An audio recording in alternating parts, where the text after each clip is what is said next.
Hello guys, അങ്ങനെ നമ്മുടെ പത്തരമാറ്റ് കിഡിലൻ പ്രൊമോ കൂട്ടുകാർ ഒരു രക്ഷയില്ലാട്ടോ. നമ്മുടെ ഡീല് അത് മൂർത്തീസ് ജ്വല്ലറിക്ക് കിട്ടുകയാണ്.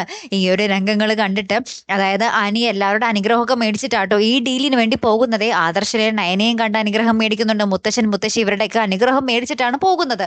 അവിടെ ചെല്ലുമ്പോൾ പിന്നീട് നമുക്ക് കാണുവാൻ സാധിക്കുന്ന കാഴ്ച എന്താണെന്ന് വെച്ചാൽ സിംഗപ്പൂർ കമ്പനിക്കാര് നമ്മുടെ മൂർത്തീസ് ജ്വല്ലറിക്ക് ഈ ഡീല് കൊടുത്തു എന്ന് പറയുന്ന ഒരു കാര്യം കേട്ടോ. അപ്പൊ ഇത് കേട്ടിട്ട് നമ്മുടെ ഡേവിഡും അബിയും ഭയങ്കരമായിട്ട് ഞെട്ടി നിൽക്കുന്നുണ്ട്. ശേഷം നമ്മുടെ നാഗേന്ദ്രൻ ഈ വാർത്ത അറിഞ്ഞിട്ട് ഫോണിലൂടെ അറിഞ്ഞിട്ട് ഭയങ്കരമായിട്ട് എന്താ പറയുക തകർന്നടിഞ്ഞ് നിൽക്കുന്നുണ്ട്. ദൈവമേ, അത് പോയോ എന്നുള്ള രീതിയിൽ. അപ്പൊ സ്വന്തം മകന്റെ കഴിവ് എത്രത്തോളം ഉണ്ടെന്ന് സ്വന്തം അപ്പൻ തിരിച്ചറിയുന്ന നിമിഷങ്ങളായിരിക്കും ഇനി വരാൻ പോകുന്നത് അല്ലെ കൂട്ടുകാർ. എന്തായാലും പിന്നീട് നമ്മുടെ അബിയെ കാണുന്നൊരു രംഗം കൂടിയുണ്ട് നമ്മുടെ നാഗേന്ദ്രൻ. അപ്പൊ എന്തായാലും അബിക്ക് വയറ് നിറച്ച് കണക്കിന് കിട്ടും അല്ലെ. അപ്പൊ നവ്യ അപ്പുറത്ത് പറയുന്നുണ്ട്, എടാ ഇനി മുതൽ നിന്റെ പതനായിരിക്കോടാ എന്നും പറഞ്ഞ് നമ്മുടെ സ്വന്തം ഭർത്താവ് അബിനെ വെല്ലുവിളിക്കുന്നുണ്ട്.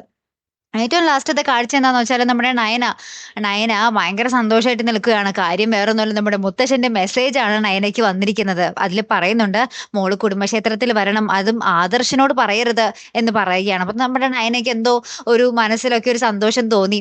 മുത്തശ്ശനോട് തങ്ങളോട് സ്നേഹമുണ്ട്, പക്ഷെ മുത്തശ്ശൻ എന്തോ മനസ്സിൽ കണക്ക് കൂടിയിട്ടാണ് ഈ ഒരു ദേഷ്യമൊക്കെ അഭിനയിക്കുന്നത് എന്ന് നമ്മുടെ നയനയ്ക്ക് മനസ്സിലാകുക കേട്ടോ. എന്തായാലും കാത്തിരുന്ന് തന്നെ കാണാം. അപ്പൊ അടുത്തൊരു വീഡിയോയുമായി വരുന്നത് വരയ്ക്കും ഗുഡ് ബൈ.